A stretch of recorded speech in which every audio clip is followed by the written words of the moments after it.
안녕하세요. 토킹 덕트스 토닥입니다. 구독과 좋아요, 댓글과 알림 설정 부탁드립니다. 이제 최근에 반려동물 키우시는 분들이 굉장히 많아졌잖아요. 네. 반려동물을 키우다가 이제 반려동물이 죽어서, 그러니까 무지개 다리를 건너서라고 표현하잖아요. 그래서 기존에 치료받던 환자분들도 이런 경험을 하면 우울감, 불안감 이런 증상들이 굉장히 악화가 되는 경우도 많고, 아니면 기존에 치료를 받지 않다가도 이런 반려동물이 죽는 경험을 하고 이런 증상들이 생겨서 외래에 오시는 분들이 많아서 오늘 이 주제에 대해서 조금 다뤄봐야겠다는 생각을 했습니다. 강지원 선생님, 이승현 선생님 두 분 다 반려동물을 키운 경험이 있으시잖아요. 네. 제가 결혼하기 전에 한두 달 정도 전에 친정집에 이제 반려견 비숑 사랑이를 데려왔거든요. 강사랑 저희 집 셋째인데 강사랑 그래서 데려와서 저는 이제 한 두 달 정도 같이 있다가 저는 시집을 가서 밖으로 나갔고 저희 지금 가족들이랑 같이 살고 있는데요. 힘든 점은 강아지들 반려견이나 반려묘들이 사람들보다 먼저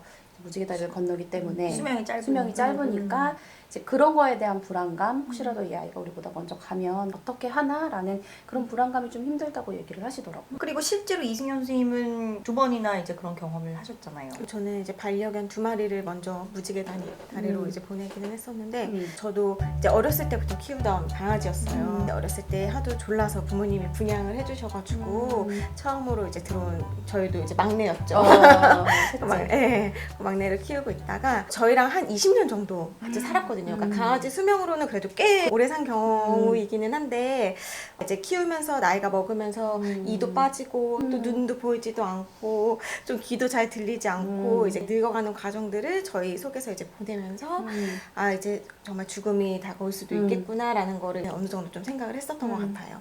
그러다가 많이 상태가 안 좋아져서 동물병원에서 한 몇 주 정도 입원을 있다가 그런 노화라고 해서 이제 집에 와서 뽀돌이였거든요.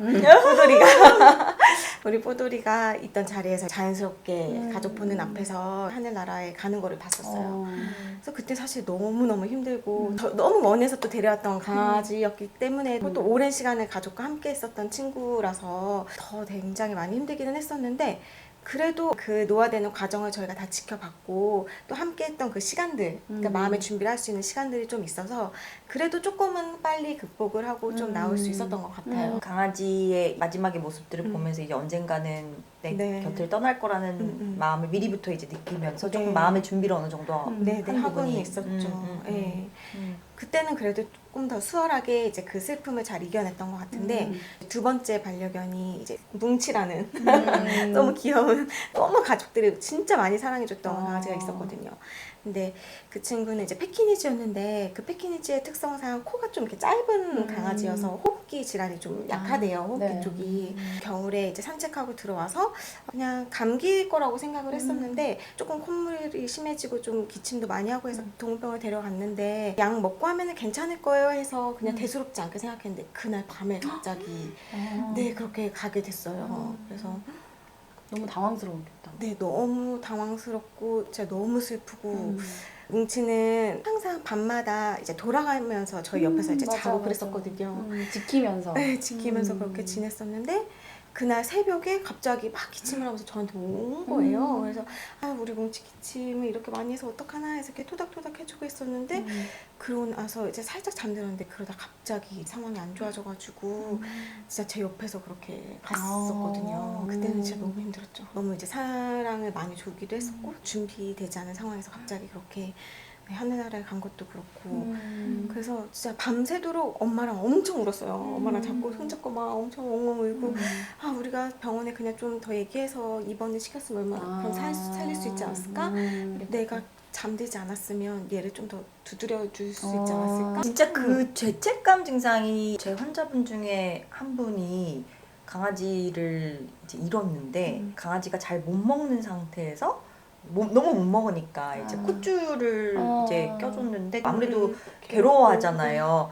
근데 그 괴로워하는 모습이 머릿속에서 떠나지를 않고 그리고 나서 다음날 강아지가 이제 뭐 다다음날인가 죽었다고. 근데 그 괴롭게 했던 거에 대한 엄청난 죄책감을 표현을 하더라고요. 그게 직접적인 원인은 아니었을 텐데 그게 되게 크게 그분한테는 느껴졌던 거잖아요. 그래서 이런 죄책감이 느껴지는 게 굉장히 좀 두드러지는 그런. 그래서 사실 그 다음날 도저히 출근을 못 하겠는 거예요. 근데 그때 병원 다니고 있을 때였으니까. 좀 기억나요. 그때 네, 같이 맞아요. 계셨을 때였는데, 그러니까 되게 새벽, 잠을 아예 못 잤죠. 음. 새벽 일찍 교수님한테 이제 연락을 드렸었죠. 저한테 이런 사정이 있는데 혹시 제가 오늘 하루 휴가를 쓸 수 있을까요? 이제 너무너무 조심스럽게 양해를 드렸었거든요. 근데 너무 감사하게도 또 교수님도 워낙에 이제 강아지를 좋아하시고 또 키우시는 분이셔서 그런지 잘 이해해 주셔가지고 그때 이제 휴가를 내서 같이 장례식장에 다녀왔던 그 기억이 있어요.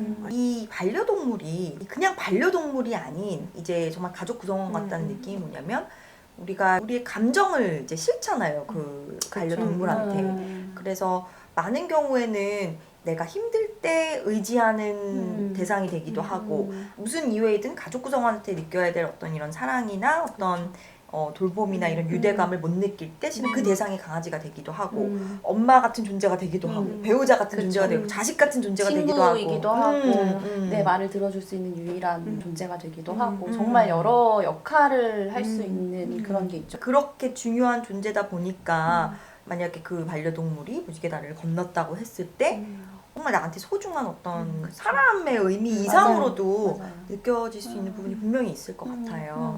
그래서 반려동물이 죽고 나서 실제로 정신과적인 장애라고 우리가 부르는 그런 것들이 올 수 있잖아요. 그렇죠. 제일 많은 거는 보통 이제 펜로스 증후군이라고 우리가 많이 부르는데 그 안에 여러 가지의 정신과적으로 진단을 할 수 있는 여러 가지 질환들이 있는데 가장 대표적인 게 두 개가 있어요. 하나는 이제 주요우울 장애의 증상들을 가지고 이제 오시는 경우들이 가장 많은 것 같고요.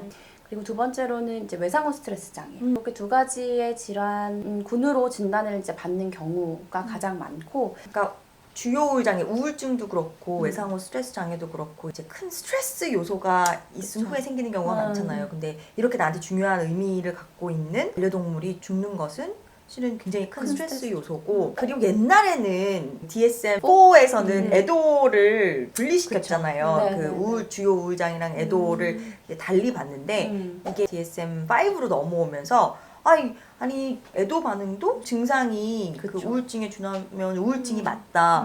왜냐? 엄청난 큰 스트레스이잖아요. 그렇죠. 근데 나의 사랑하는 누군가가 이제 죽는 것이. 그래서 이제 애도를 이제 주요 우울장애 이렇게 나누지 않잖아요, 더 이상. 그러니까 예전에는 애도라는 게 당연히 소중한 사람이 내 곁을 떠나면 슬프고 상실감을 느끼고 우울감이 있는 게 당연한 거다. 그건 정상적인 애도 반응이다. 다루지 않아도 된다라고 이제 DSM-4에서는 이제 주요 우울장애랑 약간 분리가 돼서 있었다면 DSM-5가 되면서 이런 증상들, 그러니까 우리가 우울증이나 PTSD를 진단을 할 수 있는 여러 가지 증상들이 사실 뭐 일상생활이 불가능해질 정도로 단기적이더라도 있기 때문에 다루어주고 치료도 하는 게 당연히 맞다라고 해서 그 영역에 다시 들어가게 된 거죠. 그리고 애도 반응도 실은 건강하지 않은 그런 애도 반응의 종류가 있죠. 있잖아요. DSM-5에서 병적인 애도 반응 진단 기준에 들어가는 진단명 중에 하나가 지속성 복합 애도장애라는 게 있어요. 기간이 1년 이상, 그러니까 예를 들어서 내가 어떤 뭐 반려동물을 상실을 하고 1년이 지났는데도 불구하고 여러 가지 병적인 이제 증상들이 남아있고 지속이 되는 경우를 이야기를 하는데요. 제 환자 중에 청소년이었는데 반려동물이 무지개 다리를 건너고 한 2년 정도가 지났어요. 너무 그거에 대한 죄책감, 본인이 사실 정말 작은 건데 예전에 잘 놀아주지 못했던 거, 산책을 뭐 2번 하다가 1번밖에 못했던 거에 대한 그 죄책감을 계속 반추를 하는 거예요. 그렇기 때문에 나도 죽어야 된다. 내가 같이 가야 된다. 이런 생각과 함께 이게 너무 심해지다 보니까 환시 증상까지가 있는 아이가 뭐 보인다든지 그 반려동물이 했던 행동들을 막 친구가 막 똑같이 따라하고 있다든지 그래서 생각보다 이 증상이 너무 저는 심하다고 느껴져서 저는 그때는 입원 치료를 좀 권해드렸고 그 이후에 다시 재회를 하고 있기는 한데 지금은 잘 지내고 있기는 하거든요. 그러니까 사람이랑 똑같네요. 똑같죠. 배우자분이 갑자기 또 돌아가신 후에도 이런 반응들을 보이는 분들을 저희가 종종 접하게 되잖아요. 그 진단 기준들은 이제 사람과 관련된 진단 기준들이 대부분이기는 하지만 이게 이제 요즘에는 반려동물에도 적용이 될 수가 있는 거죠. 네, 저도 사실 굉장히 힘든 시간을 보내기도 했었고 이제 말씀하신 것처럼 그렇게 오랜 시간 뭐 주요 우울 장애라든지 아니면 외상후 스트레스 장애처럼 그런 증상들이 나타나면 그런 거에 맞춰서 좀 치료를 받는 게 필요하기는 하겠네요. 그래서 이제 주요우울 장애라든지 외상후 스트레스 장애에 준해서 관련된 증상이 있다면 거기에 맞는 뭐 약물 치료나 심리 상담 치료를 같이 병행을 하게 되는 경우가 많고요.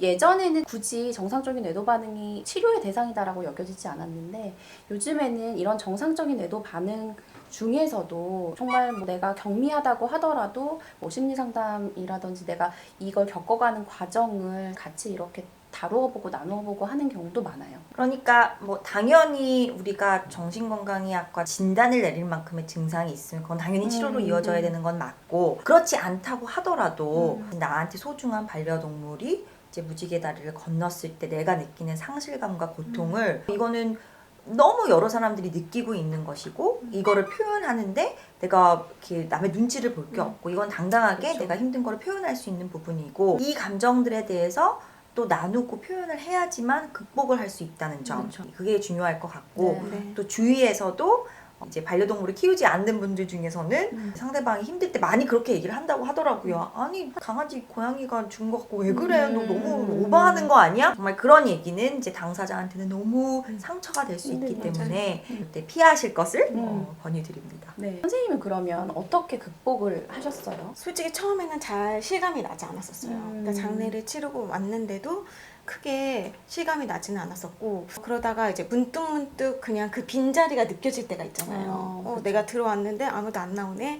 내가 자려고 누웠는데 내 옆에 없네. 약간 이런 생각이 들 때 너무 힘들어서 이제 좀 많이 울었던 것 같아요. 가족이 함께 키우던 강아지였으니까 엄마한테도 그 슬픔을 함께 이야기할 수 있고 같이 좀 그런 걸 나눌 수가 있잖아요. 그래서 같이 좀 많이 울고 또 그 슬픔에 대해서 이야기하고, 또 생각이 나면 항상 다니던 산책길을 같이 좀 엄마랑 걷는다든지 뭐 사진을 꺼내서 좀 본다든지 그렇게 하면서 조금씩 이제 정리가 됐던 것 같아요. 예.